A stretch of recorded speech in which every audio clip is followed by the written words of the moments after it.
why I should not be resistant and why I need you. What are your expectations of where you need our support versus what you're going to be doing? How you as an HR consultant steps in as a true extension of the team versus just kind of parachuting in there to work on projects.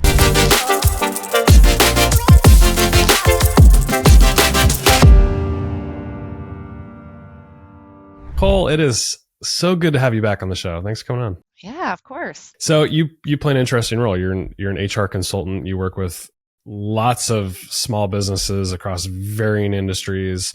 So you play that role where you could be somebody's HR, like fully outsourced, or in some cases you wrap around existing HR teams.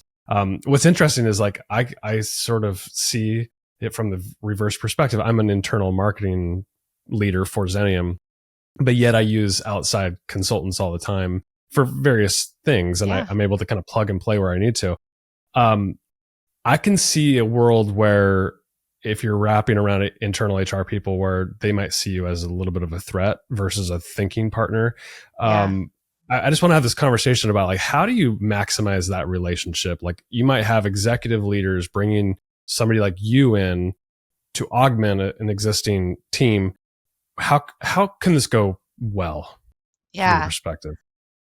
Yeah, no, it is an interesting dynamic because, like you said, there are situations where people see a lot of value in that and they welcome the added support. And there are other times where they're like, whoa, is this person here to replace me? What does this mean for me? Or they can feel a little threatened. So it is really important to kind of start those relationships off on the right foot and like really come in and position yourself as a support to that person, an extension of them and the internal HR team and not a replacement, right? Because there are so many positive things that happen when you bring in an external consultant. Like you mentioned, Brandon, you'll use them for various things because we recognize that like I'm one person, I only know so much, right? And I'm not maybe an expert in this particular area of marketing or that or whatever.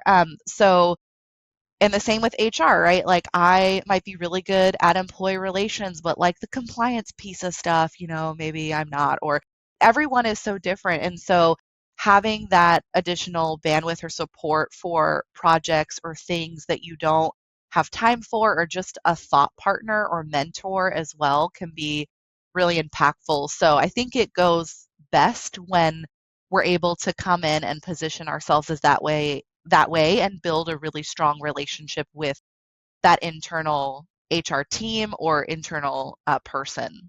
Have you ever at the beginning of a relationship, or even like, I guess if a new person comes into play, or a team changes, have you ever done like a roles and responsibilities matrix of some sort? Like, okay, you're doing these things, I'm doing these things, and here's where I could help you if you need, like, just to make sure that there's clarity. Yeah, absolutely. Yes. That is usually one of the things we like to start with when there's a client that has an internal HR person or team is to right off the bat just have the open conversation of where do you need our support the most? Like what are the things that you feel really good about handling yourself internally versus where you need that extra support? Or sometimes there are internal HR folks who like they just really love this aspect of HR. And even though we could do it and provide bandwidth for them, that's something that is really meaningful or important to them that they want to hold on to. And so then we can talk about absolutely, if that's kind of your skill set or your strength there, we can just provide additional support if needed, if you've got too many, employee relations things going on at once, or, whatever that might look like. So we like to start with that as much as possible because it also like sets it up for success on the front end too.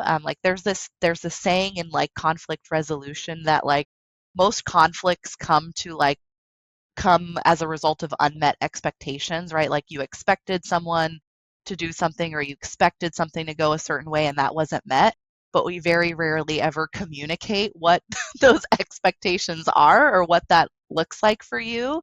So it just addresses that issue of like let's lead with what are your expectations of where you need our support versus what you're going to be doing, so that we don't end up in conflict later of like, oh no, I thought you were going to do that. Oh no, but I thought Right. you were going to do that.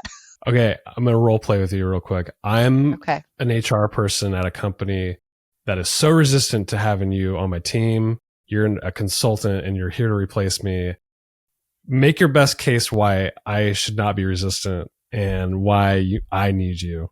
Yeah, I think at first I would want to explore a little bit more of why they think that. So I would kind of start with some questions around, can you help me understand a little bit more about why you think I'm here to replace you? Like what's led you to believe that? What's caused you to think that? Because once I actually know like what that is, whether it's them being like, oh, well, you just like jumped in and took this employee relations issue and that's my job and that's what I wanted to do, right? Then I can really make my case of like, oh, like, thank you for explaining that to me. Like, that is something that our team can support with. And we know that that's something that takes a lot of time and for people. And so, but if that is something that you want to handle, like, we can know that moving forward. And what support would you like from me in those employee relations situations that come up, or like what can I support you with?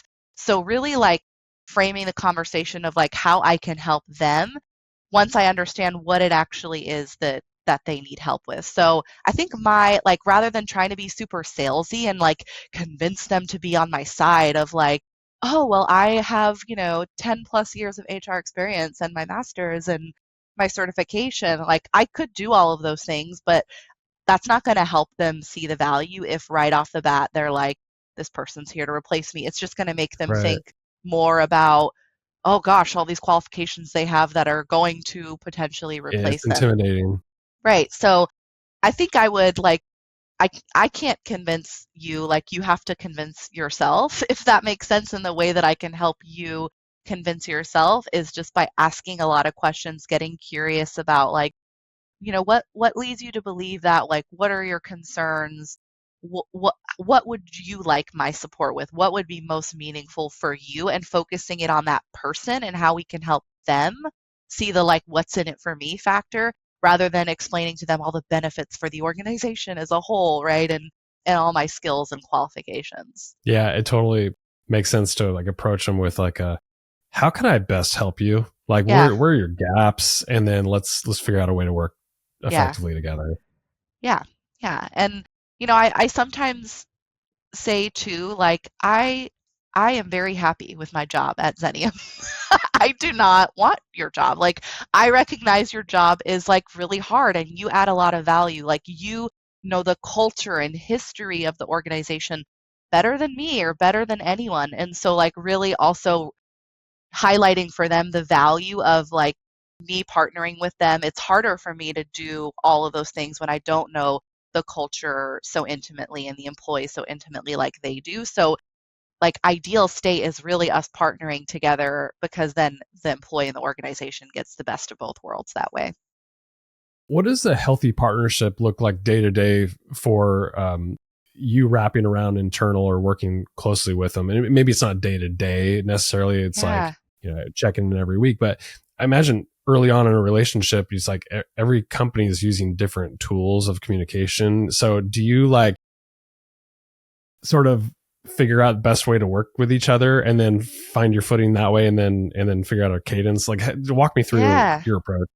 Yeah, usually kind of early on when we're doing like a kickoff conversation about the relationship and how we're going to support moving forward, we always like to schedule some type of regular cadence of touch base meetings moving forward, whether that's weekly to start and then maybe it's bi-weekly and then monthly, just kind of depending on like the volume and what they've got going on and their bandwidth, of course, like their availability for that.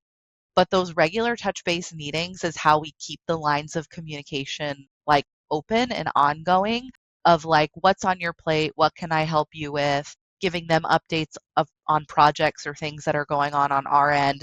And that is really like how we learn how to best work with each other, right? And work out any kinks, if they're like, "Oh, I thought you were going to handle this," or something like that, then it gives us the opportunity to have that conversation of like, oh, well, actually, we didn't have XYZ information in order to do that. If you can get that to us, we can. and just really having those conversations.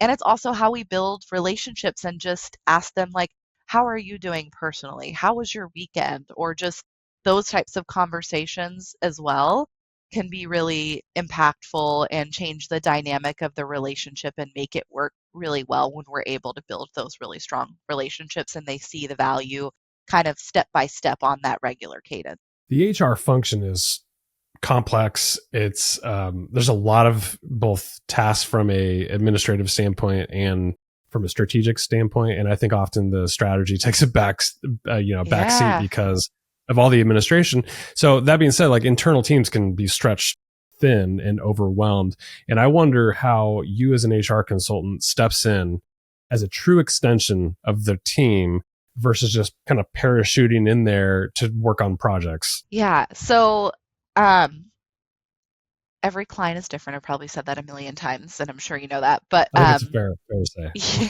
yeah, but I'll say it again. Why not?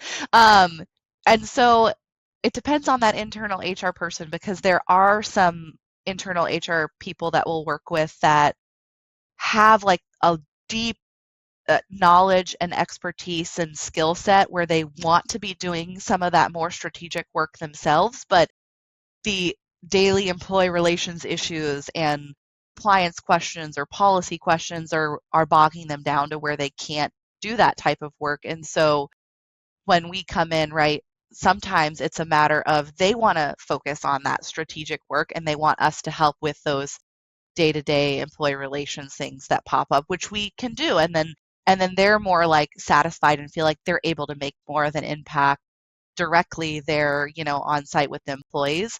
And then there's some where it's the opposite, where the person that is internal HR is maybe more green in their knowledge or expertise, and so they are just trying to do the administrative day-to-day stuff and keep up with that. And leaders want us to come in and help them with the strategy pieces of things or mentor and develop that person as well so that they can start thinking more strategically at the same time. So every organization or situation is different, but in both of those examples, we're able to add a lot of value and really customize it or do it however the client wants it to be done, right? If you want that internal person to really focus on the strategy and free that's up, we don't have to do that part, right? We can do all the other things to allow that to happen. Um, and vice versa, right? Like if you've got someone doing the day-to-day stuff really well and you really are just looking for outside perspective on strategy, what are other organizations or industries doing in with their PTO policies or with their other things? Should we do an employee survey and what strategies based off of that what feedback could we do to make this a better workplace? We can do that as well. I want to end the conversation with this, some scenario based stuff.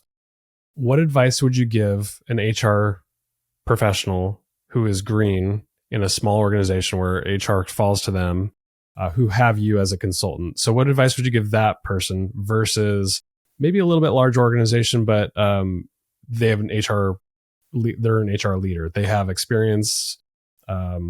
They're wearing a lot of different hats. They're kind of a unicorn in some ways, but they just need bandwidth and help. So give Yeah. advice to those two people. Yeah, I think to the first situation where someone's a little bit more green in their experience, my advice would be take this as an opportunity to really learn and grow and absorb as much as you can, and utilize us to be like a thinking partner, to ask a lot of good questions, to see how you can really add value and have the opportunity to grow in your career, maybe even within that organization with what you're able to learn and do for the organization by having us kind of provide that additional bandwidth and support.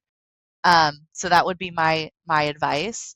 And then to the second person, I think my advice would be similar in terms of like letting us kind of jump in and support and take those day-to-day pieces or those things that are bogging you down so you can really have more job satisfaction and be able to do those projects that maybe you've been putting on the back burner or these changes that you want to make that you just never seem to have the time for, right? So allowing us to really step in and support with those things so that you can focus on what is going to make the most impact, what's going to give you more job satisfaction, because it's never fun to be in a situation where you can't do the things that you want to do because there's so much other things that are important that need to get done, but that it's maybe not the highest and best use of time for you to be the one that does that. So um, in both cases, it requires embracing, right, Yeah. this Right. model and this partnership. And so I guess my overarching advice to both is just like, get curious, ask questions if you're unsure or uncomfortable with kind of this external arrangement, to really understand how you can utilize it to its full potential and how it can work for you and meet your needs and the needs of the organization. Good stuff, Nicole. I appreciate the insights and really fun discussion. Thanks for Yeah, coming on the show. of course. Thank you.